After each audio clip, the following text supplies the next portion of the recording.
Assalamualaikum warahmatullahi wabarakatuh. Wabarakatuh. Ya, Bapak Ibu, welcome to breakout room 3. My name is Izati Gemisa Insiani, and I will serve as the moderator of this session. Okay, before we start, let me check the presenters of parallel session 1. Ibu Maya, are you here? Yes, I'm here. Ya, oke. Bapak Deswandito. Yes. Oke. Hi. Ya, halo Pak.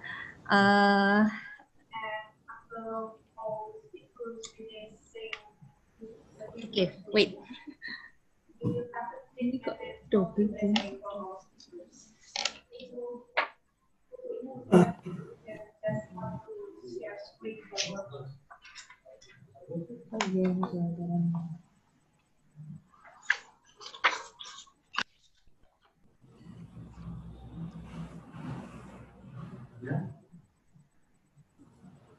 And then the third presenter, Bapak Tatang, ya.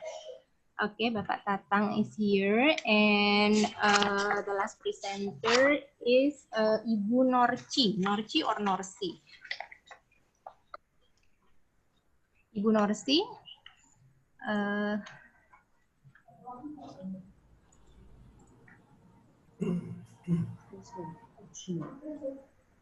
It seems that Ibu Norsi is not here yet. Okay, ya Bapak Ibu. Without further ado, let's begin our parallel session. So in each parallel session, we will have 1 hour. So each presenter will get 10 minutes to present their article. And then I will remind you in the last 5 minutes of your presentation time, and then when your time to present is up. And then after that, in the last 15 minutes, after all the presenters are done with the presentation, we will have a question and answer session. Yeah. Okay, now I will invite the first presenter, Ibu Maya Kurnia Dewi and partners to present their article. Okay. Yeah, Ibu, the time is yours. Okay, thank you.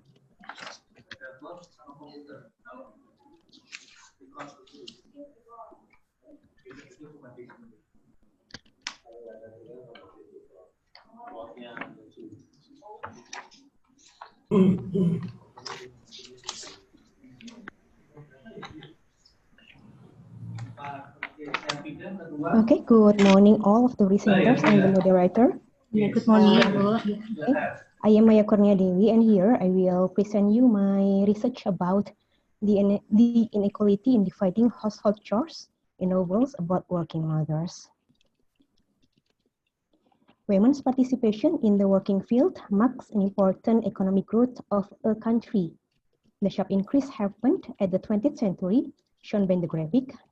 The graphic illustrates the level of participation of women who are economically active by combining data from OECD, Organization for Economic Cooperation and Development countries such as Canada, United Kingdom, United States, Germany, Spain, and France from 1890 to 2016.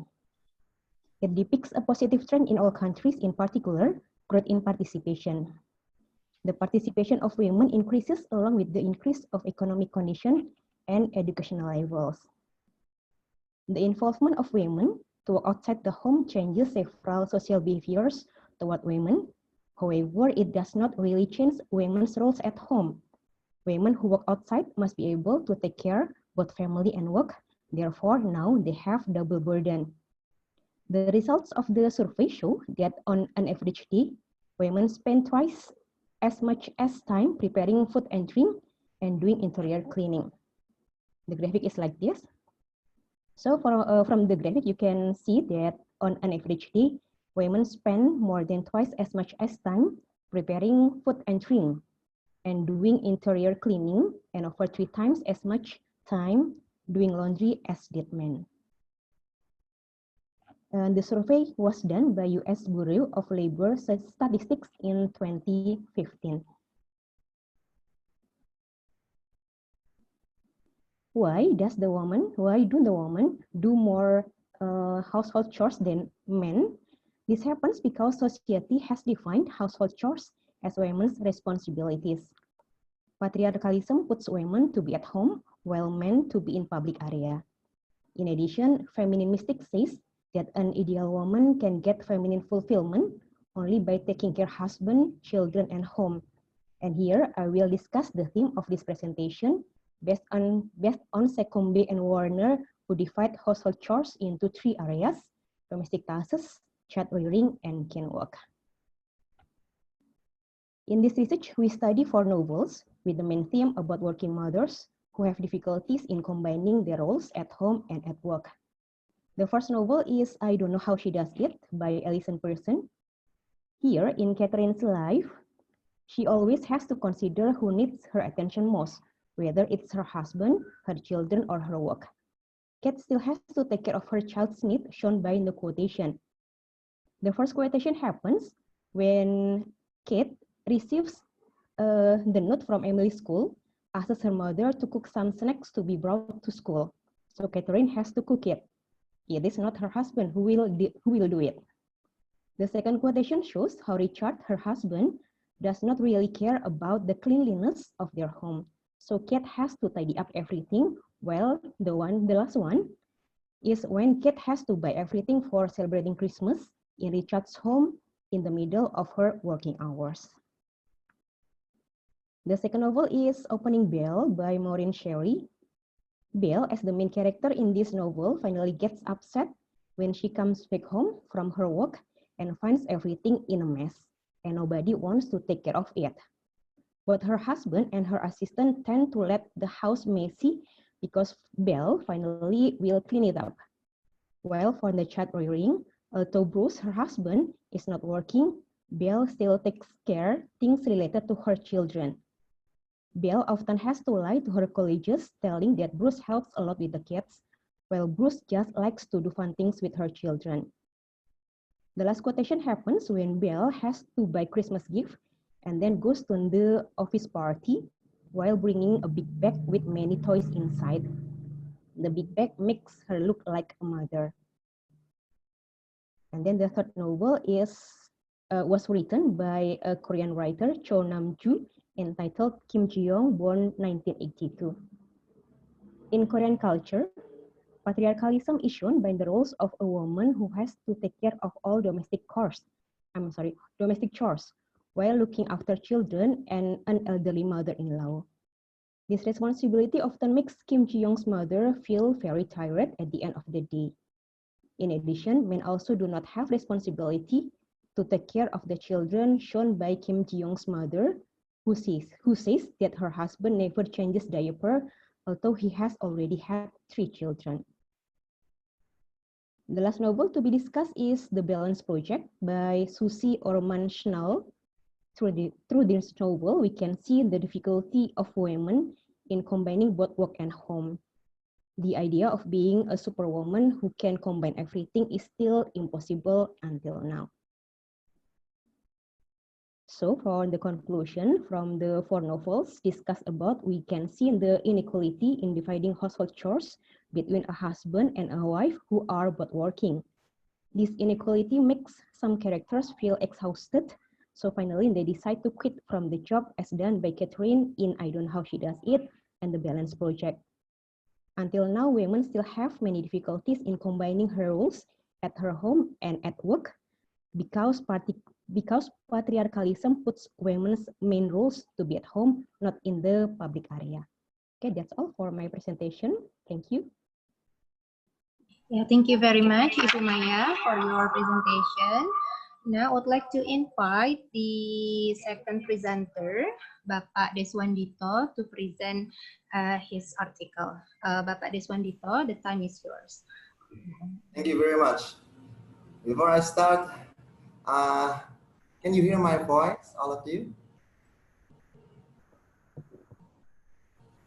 Can you hear my voice? Yes, Pak. We can hear you. Okay, just wait for a minute.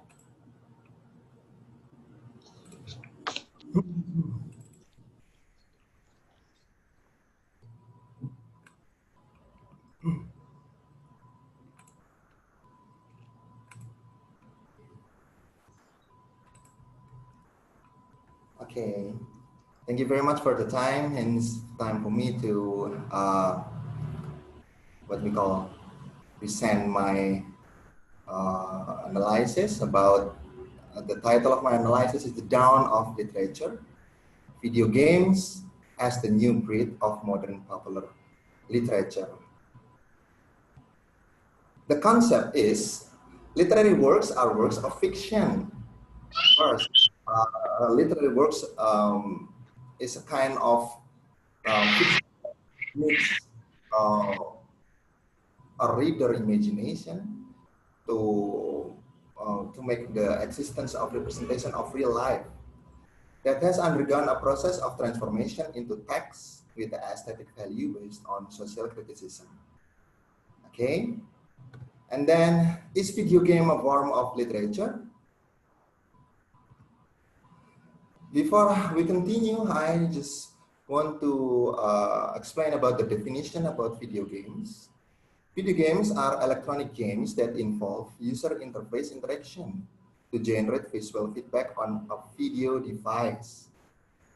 And then the second one, a video game is a game that usually involves the player interacting with a controller to generate visual feedback on a video screen. So there is a strong interaction between the device and also the person or the player or the user. The input devices used to manipulate video games are called game controllers, or we can say joystick, okay, and vary across platforms.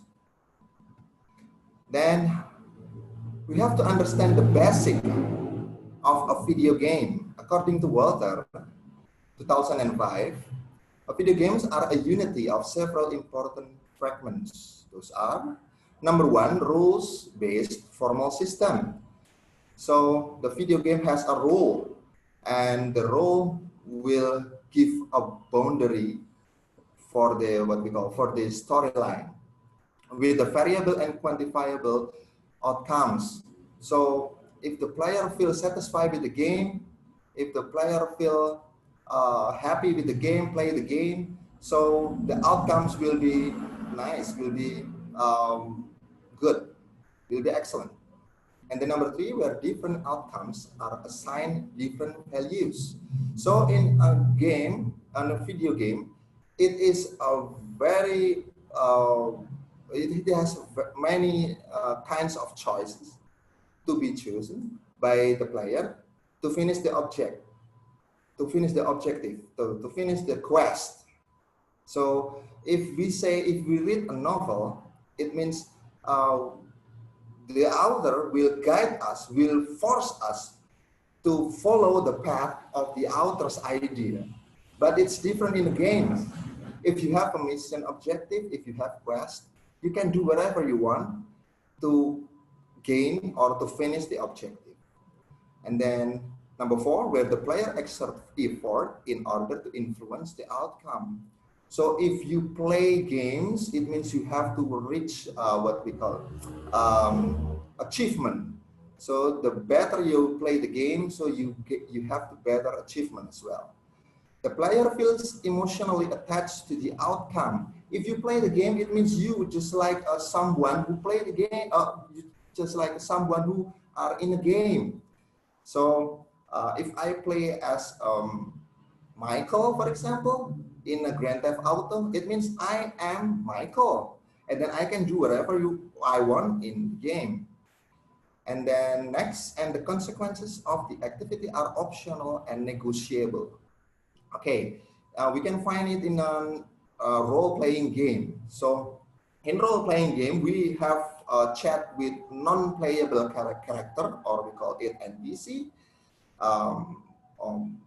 And we can choose the answer. The different answer, the different choice will have a different output or a different ending, something like that.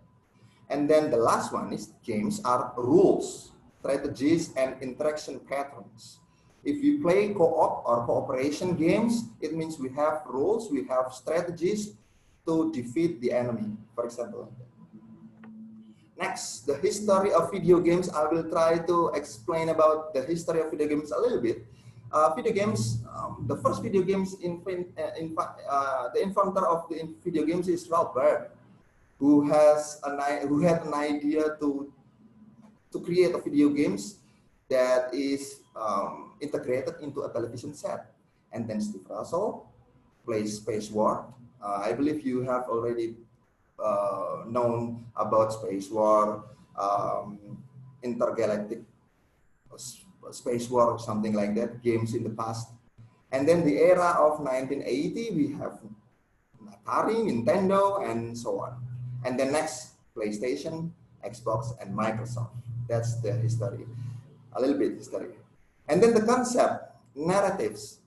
In general, narratives are imaginative or fictional, originating from the imagination of the author and telling an event in chronological order. So the author will try to send a message, send a story to the reader, and then in a chronological order. So the reader will follow the path easily according to the author idea.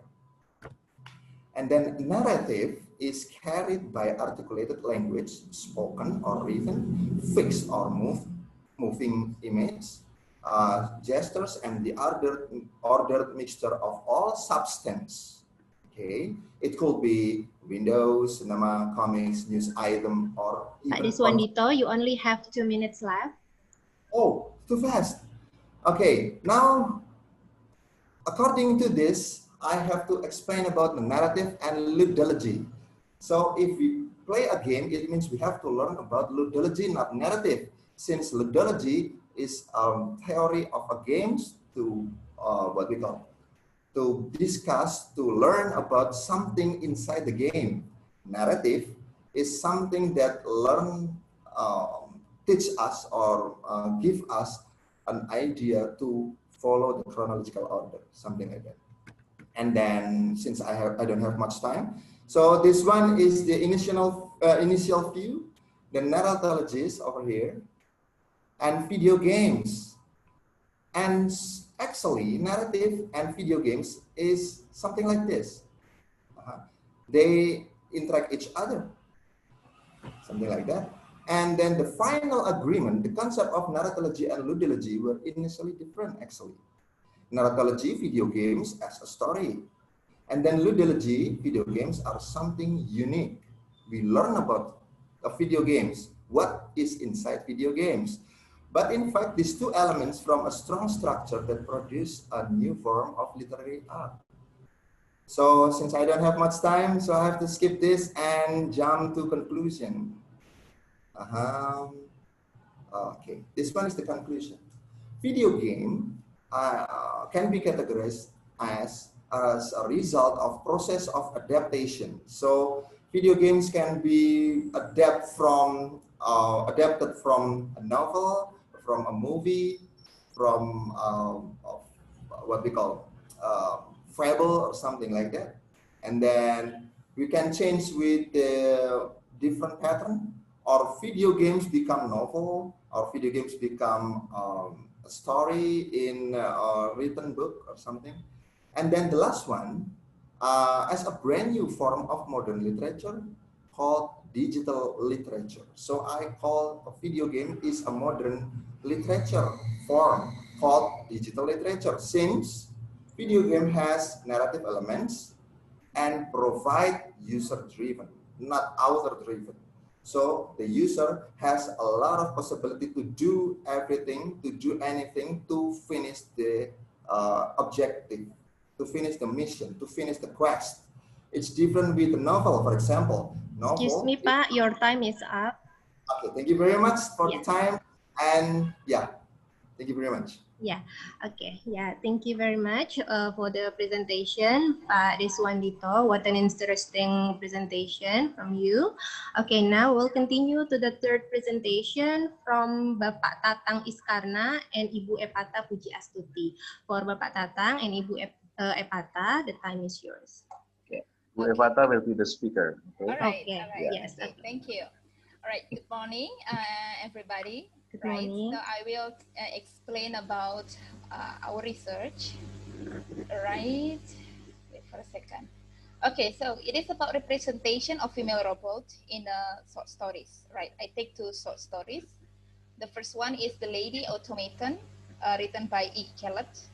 And then the second one is Helen Oloy, written by Lester Del Rey. All right, we are from Sanata Dharma University. And then this is the research object.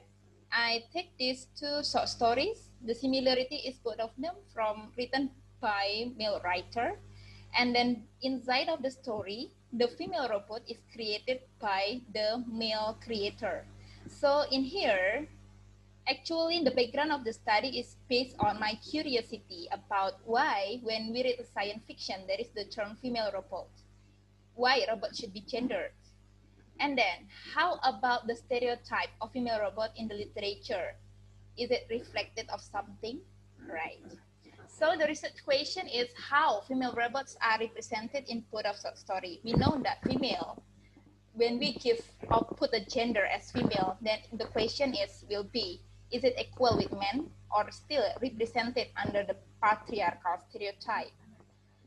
And the benefits of my research is that to understand the relationship between technology, gender, and literature, and then to reveal, is there any women's operation inside of the science fiction literature? This is the method of the theory, and then we use descriptive qualitative research and also textual. We gather a lot of information from journals and also articles, and we use feminism approach and related with the technology, especially female robot. Then we will talk about Donna Haraway in a Cyborg Manifesto. Right, so female robot is anything that resembles to the female human form, or we can simply say that it is women alike. And that it has artificial intelligence which enabled female robots or feminine robots programmed with a human consciousness. So what we talk in here is that robot which is beyond of just a robot because it has consciousness. All right, actually when we analyze, of course we should understand about the aim of the female robot creation. And the first female robot in the Lady Automaton, the name is Amelia, and the Helen Oloy, the name is Helen. In the Lady Automaton, Amelia was made as a symbol of pride of the Arthur Moore as the creator.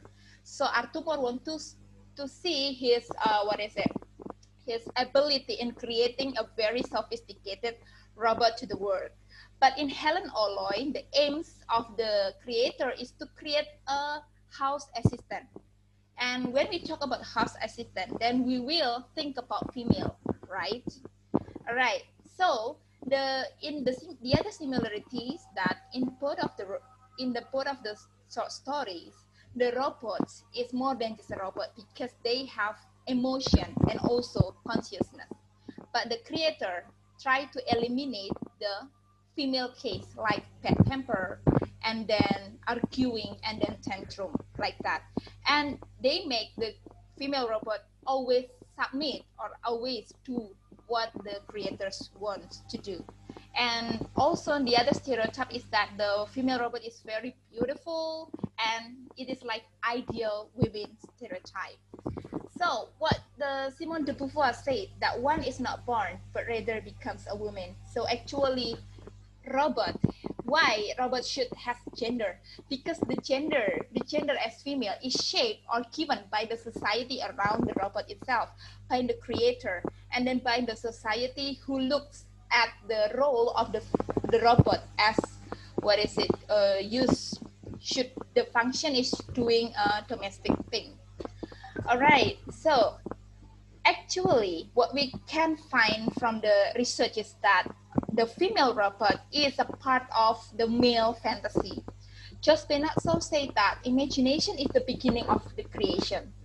So female robot as the creation start from the imagination and the fantasy of the male creator. And the fantasy and also imagination, it start from desire.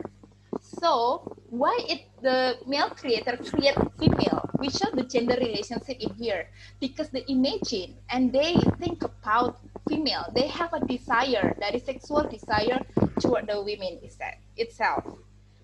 Right. So the based on the male fantasy, when we talk about ideal or perfect female robot, so the image will be beautiful, able to do domestic things, can sing and dance, submissive, elegant, and then controllable.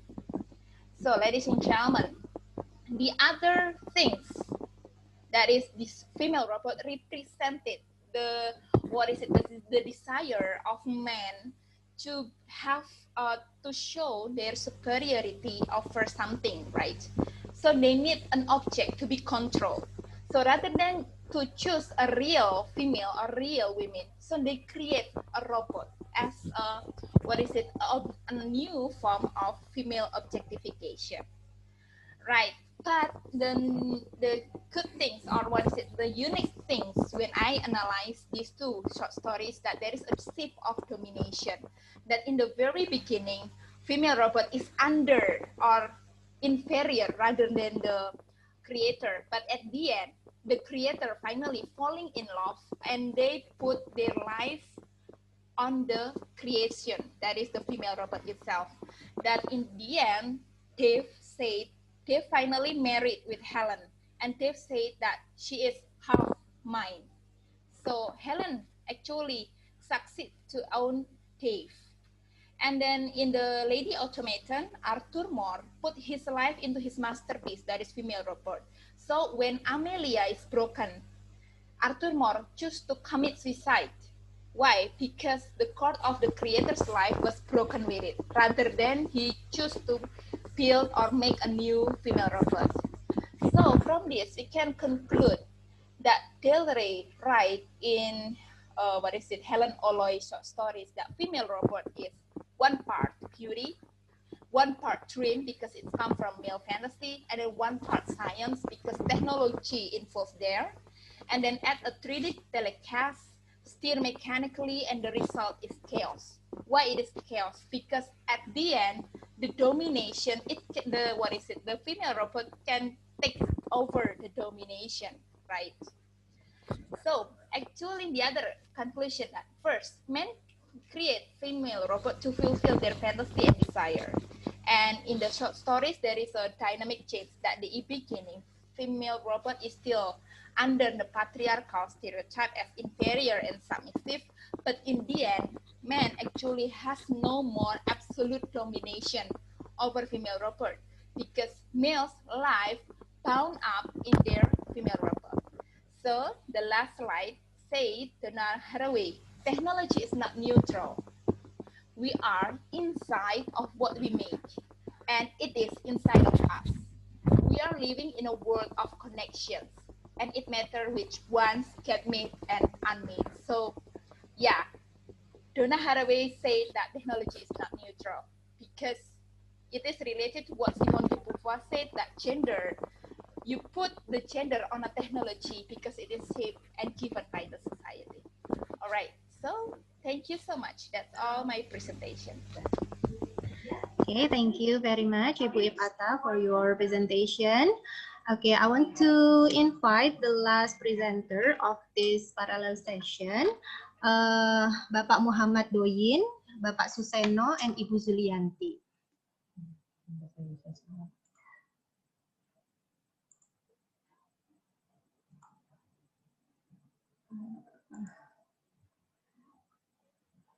It seems that all of the presenters in the last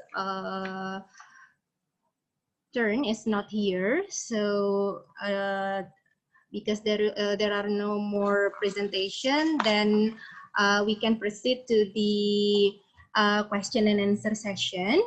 So Bapak Ibu, for the audience, if you have questions for the presenters, you can ask the presenters directly using raising hand features on your account, or you can write your questions in the chat box. Here in the chat box, we have questions for the second presenters and the third presenters from Ibu Rahayu Puji Haryanti. Okay, for the second presenters, The questions is what challenges does literature have with the advent of narrative in the video game? Okay, for the second presenters, Bapak Deswandito, you can answer the question. Thank you very much. Would you please give me a chance to share a screen for a while? I will try to explain this one, since actually it is on my presentation, but unfortunately I don't have much time. So, Yes. This one is the, sorry, wait, okay. I will go fast right on the one. Okay, this one is the theme of narrative merged with the video games. Okay, video games contains narrative manifestation, or we call it storyline. The way how to create a story, the way how to send the story to the user or to the player. And then the narrative manifestation transfer the story into the video games. In the past, we had Tetris, for example, or we have something like a puzzle bubble or something. It doesn't have what we call a story in it. But right now, if we can, if you play a modern video games, or we call it RPG genre, it has a thick story, a thick narrative that can be followed by the user or player. And then this one, for example, I give this one adaptation of a word, the way how to inject the narrative into the story of the video games. For example, this one, number one is novel to video games. It's gonna be easy for injecting a story from a novel into an audiovisual things, or recreate the story from what we call a textbook into an audiovisual. That's gonna be easy. But what about this one? This one is a little bit interesting, since video games, I'm sorry, I put this one wrong. It's supposed to be the picture of the games first, and sorry, picture of the games first, and then turns into the novel. So it is gonna be difficult to repack the narrative from the audiovisual into the storyline, into the what we call, into the written thing, sesuatu yang tertulis, right? And then if we play video games, the challenge is, I have already written down there, we cannot find what we call imagination in a game. So for example, like this, if we say Siti Nurbaya and Datuk Maringgi in novel, and we can imagine that the face of an old man, or vicious person, and then Siti Nurbaya is a beautiful girl with the long straight hair, or something like that, according to our imagination. Siti Nurbaya could be like Raisya, or Siti Nurbaya could be like or what they call someone who is in our interpretation, right? But it's different with the video games, since we can create or recreate the character of ours. For example, this one, we can change the eye color, we can change the face, we can change everything, and then the narrative can be different with the what we call something that in the novel we can do the objective, we can finish the objective or the quest according of what we want. I don't want to finish the objective, so I just want to run around in the city and something like that, and then I will finish the objective 15 minutes later. But in the novel, it's gonna be different. If I read this one, I believe I will jump to conclusion that the story will finish as soon as I read this book, something like that. That's all from me. Thank you, Pak Deswandito. Ibu Rahayu, do you want to respond to the answer?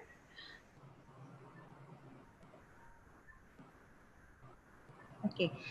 Okay, then No, it's okay. Yes. Okay, yeah.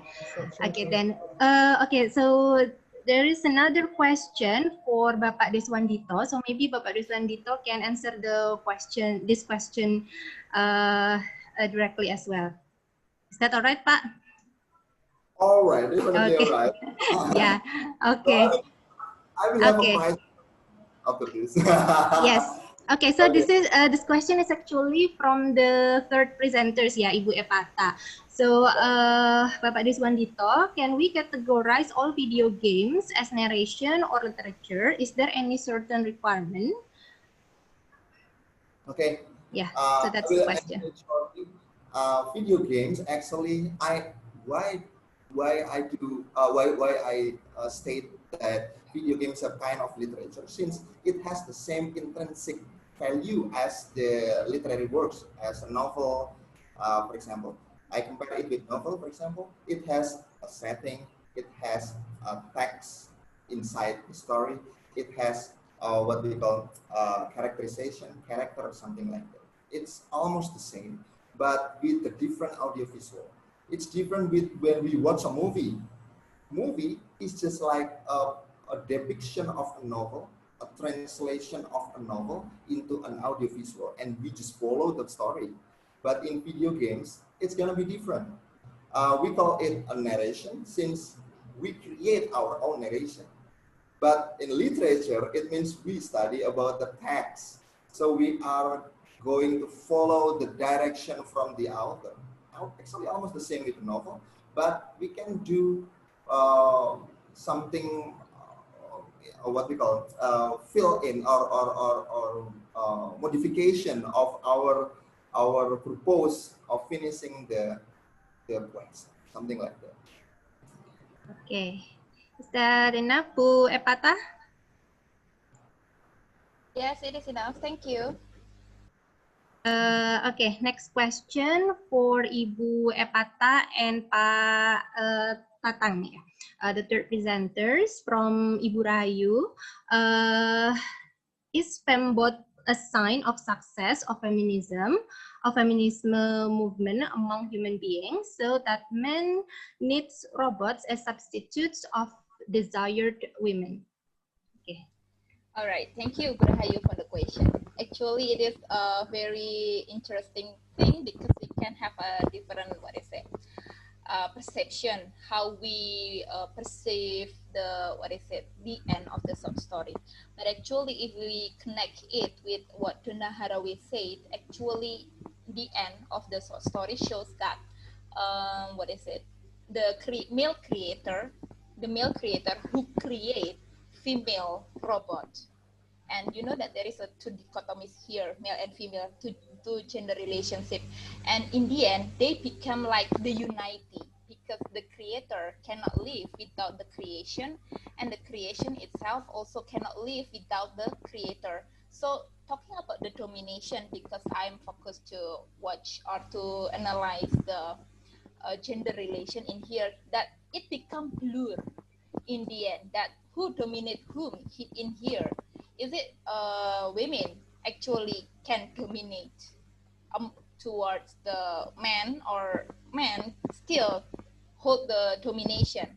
So if we relate it to Donna Haraway, actually Donna Haraway imagine about or predict that the science fiction in the science fiction is like a prediction about the future, that Donna Haraway imagine about the world without gender.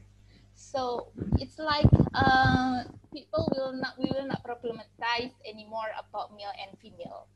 So this short stories is like a prediction, or it's like support what Donna Haraway said, that in the end, yes, you have gender inside of your short stories, but in the end, talking about the domination, it will be blurred, since when you talk about technology as a part of literature and you put gender inside of it, so the domination, who dominate whom, will be blurred. So we cannot say feminism will be succeed in here. or what is it, patriarchal will still survive, but just I said what I can say is that it's based on the Naharawi said that she imagined about the world without what is it, gender. So it's like utopian, right? I think that's my answer. I hope it can satisfy answer. Okay. Rahayu. Yeah, thank you. Thank you. Okay, thank you, Ibu Epata. Okay, so we have one more question to Bu Maya, the first presenter from Ibu Epata. So the question is, what feminists think about this inequality? It seems that working mother actually agreed that they will still do domestic things, although they are also working. Okay, Ibu Maya. Yeah. Please I answer. will try to answer the question of Yeah. from Bu Epata. Yeah, please, Bu. From the characters that I study from the novels, they are all working, and when they can combine between their work and their family, they look for some other people to help them to do the domestic tasks, for example. But the help from the other people cannot fulfill their desire actually. For example, when Catherine hires Juanita to care of her children, and then Juanita can clean the house as expected by Catherine. So she decides to fire Juanita from the job. So when the working mothers feel that they are so exhausted to do all of the things, they look for the help from the other people. That I learned from the characters in the novels. And then actually some of the characters in the novel decided to quit from the job because they feel that they can't combine both her work and the job. But when we see that they look defeated, right? Because at the end they decide to quit from the job, so it looks that they are defeated to choose the family over the work. But actually, when we see from the other side, when a working woman has the power to decide what's best from her life, it means they are still feminists. So when they choose the family is the best from them, so it means they have the power to decide what's best for them. So I still call that they are the feminist one. Okay, that's all for my answer. Yeah, thank you, Bu Maya. Okay, so so I think that is the last questions in the chat box. So maybe if the audience here wants to ask the presenters directly, please raise your hand to ask question. Is there any other question from the audience? Actually, I don't want to ask the question, but I want to. Oh yeah, not only question, but yeah, please, if there's any comments or response to the presentation of the presenters. Okay, for Bu Epata, actually, I feel so interested in your research because I am also interested in the feminism research. So actually, it is a new thing to be learned from the feminist perspective. So thank you for the knowledge. Yes, thank you, Bu Maya, because it is I think it is still new, that is about the theory about cyborg. So I also still learn about this new theory. Okay, thank you. Yes. Okay. Yeah. Any other questions or comment or response from other audience?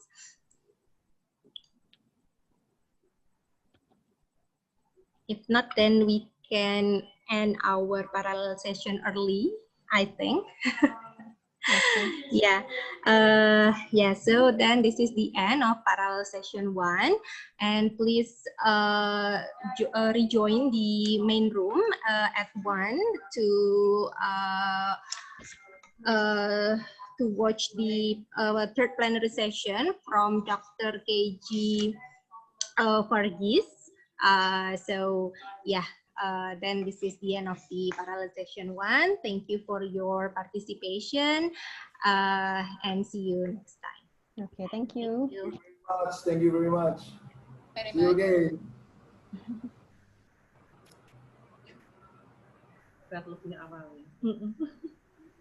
Gimana?